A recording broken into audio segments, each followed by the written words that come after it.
बिस्मिल्लाहिर्रहमानिर्रहीम। Exercise number 3.3 date हमारे पास है 9 June 2026। What is the relation among determinant of A inverse in determinant of A joint of A. तो सबसे पहले बेटा हमें ए दिया है 5273, तो हम इसका डिटर्मिनेंट मालूम करते हैं। तो डिटर्मिनेंट बहुत इजी है, इसको इसके साथ मल्टीप्लाई करो, 5 3 ज़र 15। फिर सेकंड मल्टीप्लिकेशन से पहले माइनस लगाए, अब सेकंड मल्टीप्लिकेशन करें 7 2 ज़र 14। तो डिटर्मिनेंट ऑफ ए वो हमारे पास आंसर आ गया क्या, 1। ये 1 आ गया। इसको हम इक्वेशन 1 कह देते हैं। अभी आपने एडजॉइन लगाना है, एडजॉइंट ऑफ ए। तो एडजॉइंट ऑफ ए बेटा इससे करेंगे, आपको पता भी है, इन दोनों के प्लेस को चेंज करेंगे। यानी 3 को उठाकर 5 की जगह पर लिखेंगे, 5 को यहाँ से उठाकर 3 की जगह पर लिखेंगे।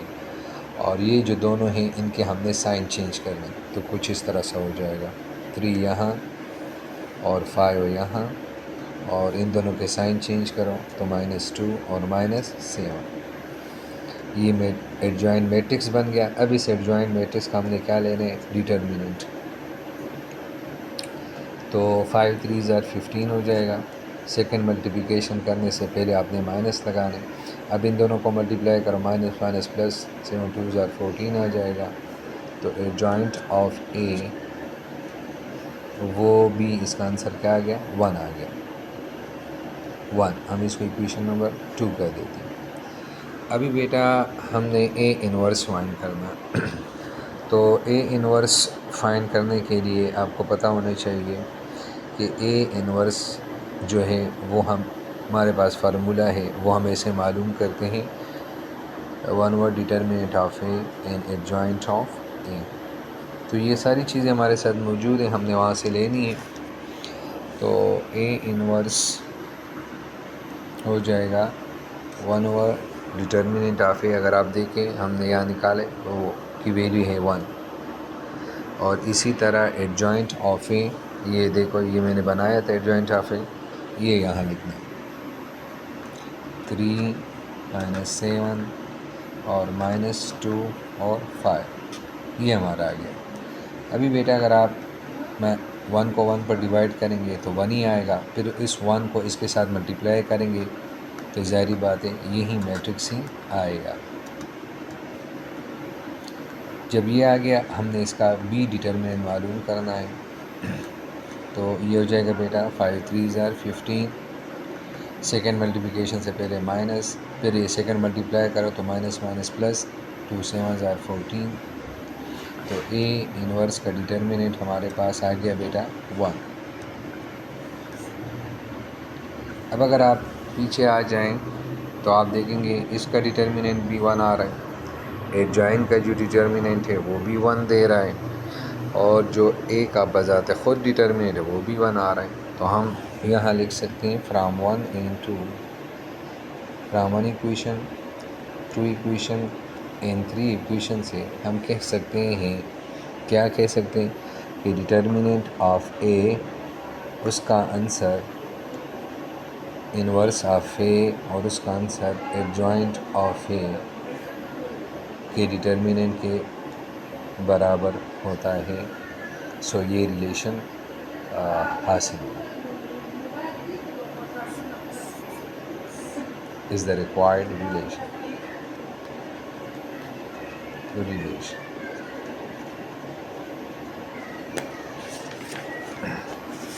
अभी बेटा क्वेश्चन नंबर 5 को करते हैं। क्वेश्चन नंबर 5 में लिखते हैं बेटा, right these matrix equation into system of linear equation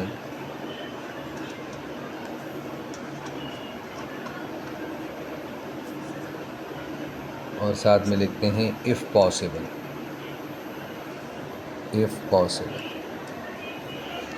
तो सबसे पहले जो फर्स्ट मेरे पास मैट्रिक्स इक्वेशन है हम लिख देते हैं given matrix equation.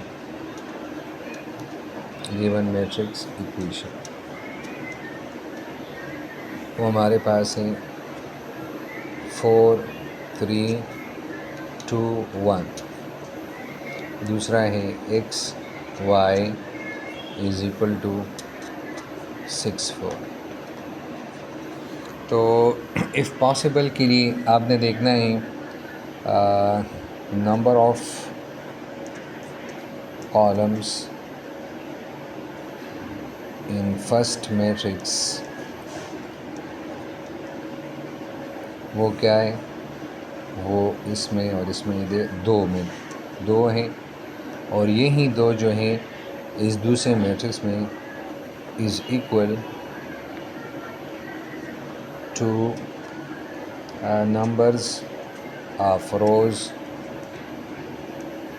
Number of रोज़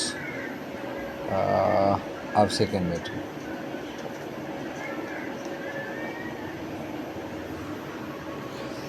तो जब ये इसके कॉलम और इसके रोज़ के बराबर है, इसमें ये देखो एक दो रोज़ के बराबर हैं, तो हम फिर इससे सिस्टम ऑफ लीनियर इक्वेशन मालूम कर सकते हैं।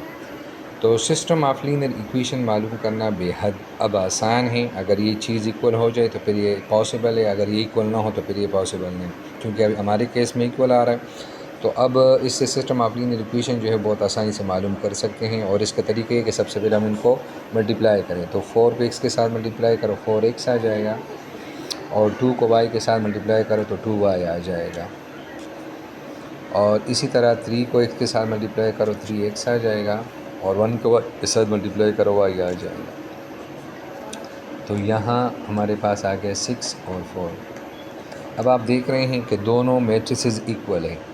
तो जब दोनों मैट्रिसेस इक्वल होते हैं, हमने पढ़ा है, तो उसके जो करस्पॉन्डिंग एलिमेंट्स होते हैं वो भी फिर इक्वल होंगे, यानी फिर ये इसके इक्वल और ये इसके इक्वल होगा।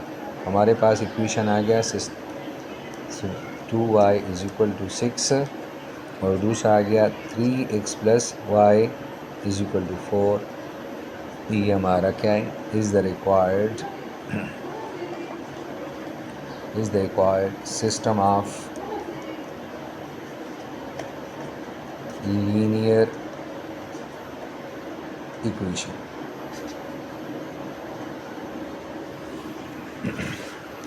इसी तरह बेटा अब आप ये एक और सवाल ले लें। मसलन मैं तीसरा नंबर लेता हूँ। तीसरे नंबर में पहला मैट्रिक्स है 0 और 3 है, साथ में इसमें लिखा है x और y है, और यहाँ 12 और 24 दिया है। सिंस अगर आप देखें numbers of column in first column, इसमें ये क्या है, एक ही है, एक कॉलम है। कॉलम क्या है, एक है। इज डज नॉट इक्वल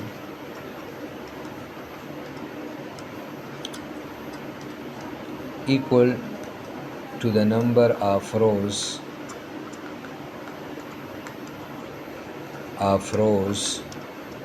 इसमें आप देखिए 2 रोज़ है। कितने रोज़ है, 2, तो 1 2 के बराबर है। आप सेकेंड मैट्रिक्स, सो हम बस लिख लेंगे so it's system of linear equation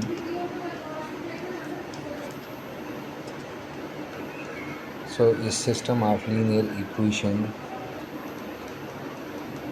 is not possible।